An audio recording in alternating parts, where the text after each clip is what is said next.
Hi, I'm Lou with another episode of My Car Story. And today, no stranger to the channel, Jeff Schwartz and Schwartz Performance. You'll see some of the kind of cars he builds, but today he purchased a car that's his car, and well, he just can't turn it into a Schwartz Performance machine because this original car has 5,399 original miles, this Survivor car. Jeff, first of all, we're leaving the legacy to this young lady who originally purchased the car. What's her name?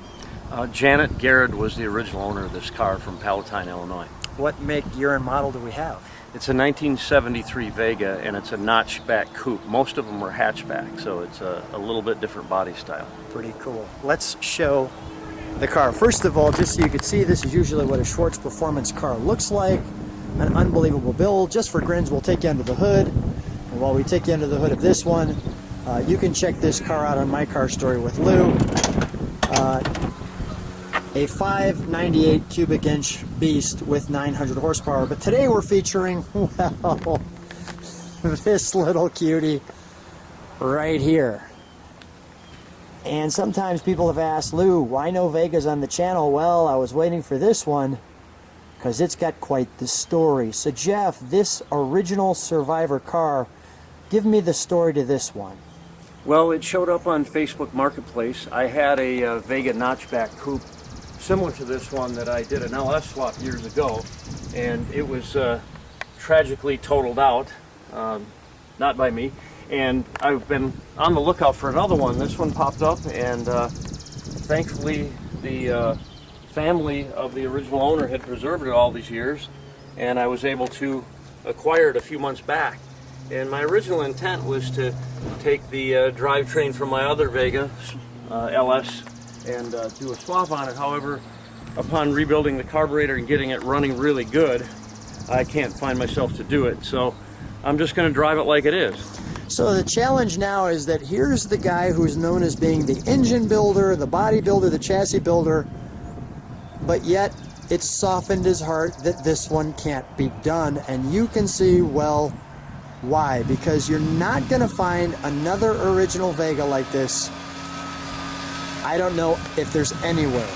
And let's take a look at some of the details of this car. First of all, I can see you loved on it already. You've cleaned up the tires. You mentioned that you fixed the carburation. I mean, you know, this is 1973 at its best. Little baby mirror. It's like not even the size of your hand.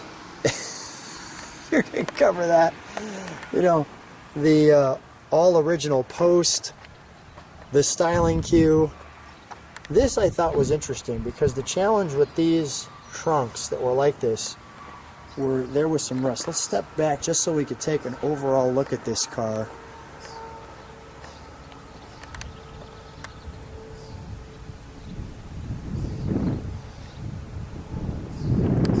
Amazing. Let's take a look at the trunk, shall we?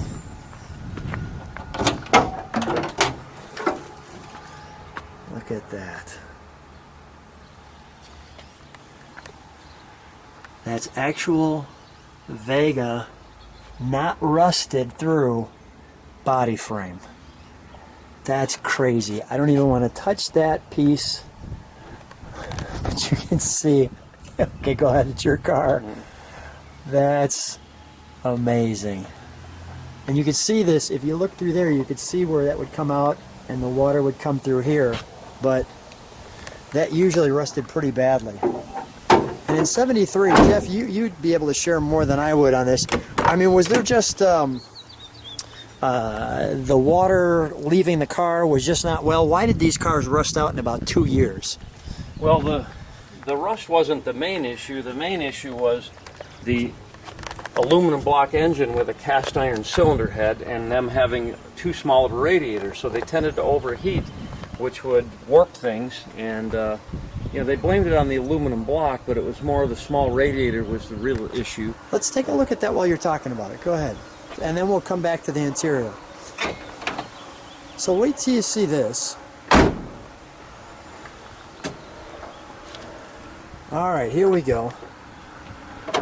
And there's our all-important tag. Now, you've obviously painted that. The air cleaner, yes. The air cleaner. I've painted that. Is it a 1-barrel carb?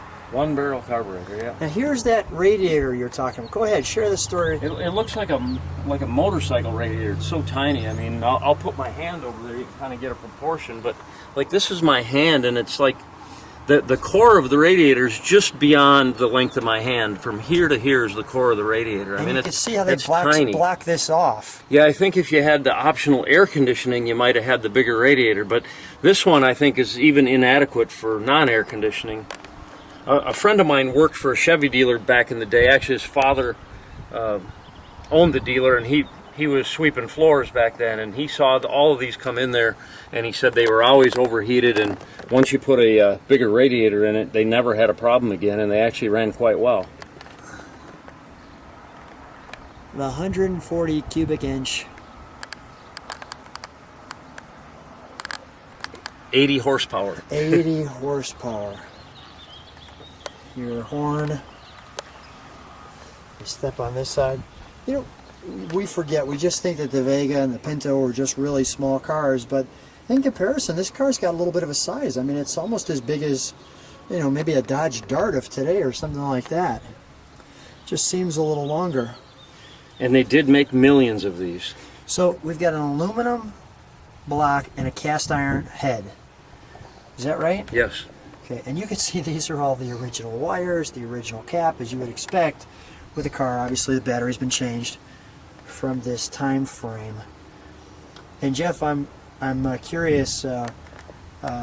Jeff is saying he's not going to restore it. He's going to keep it just as is. If anybody has different thoughts, you can share that with us. I'm just curious too. You see, like the. Why don't we?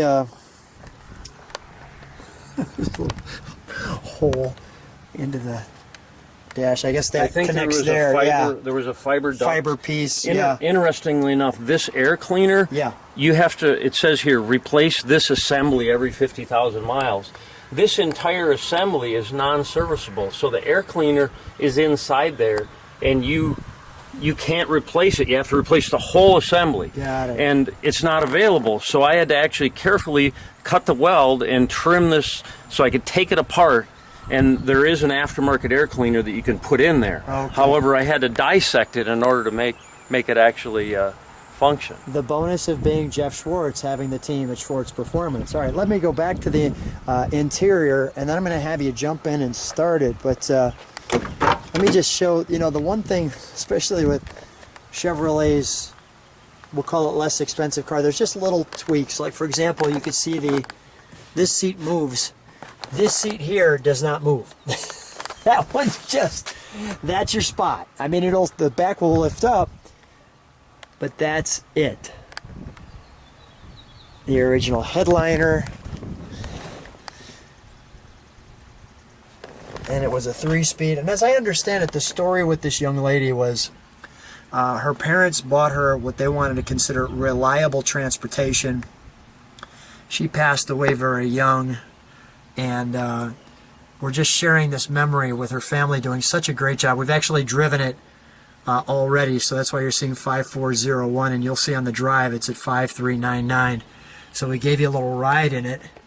You can see, like, there's no clock. There's a little port there, the all-important Vega. Your one Chevrolet emblem, your one Vega inside, your AM radio, your lighter, your heater. They wanted to give her basic transportation, and they just, you know, loved their daughter, and they just kept this car in the garage, or several garages, until Jeff picked it up. All right, let's fire this one. When you come to Jeff Schwartz, you're usually used to hearing something that blows your mind, but this little baby, we'll let it idle, and I don't know if there is right next to the garage.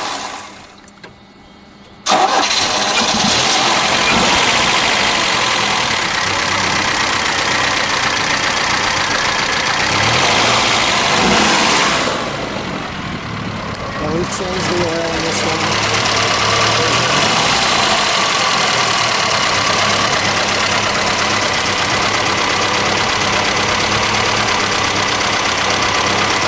Just listen to it idle for a second.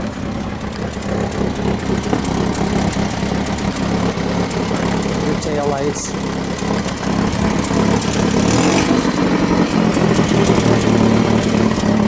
There's our exhaust. I had to find it, Jeff.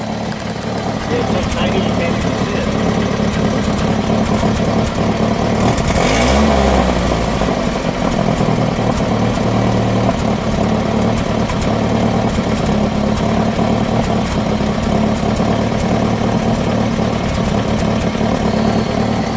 Oh yeah, let's do that for just a second.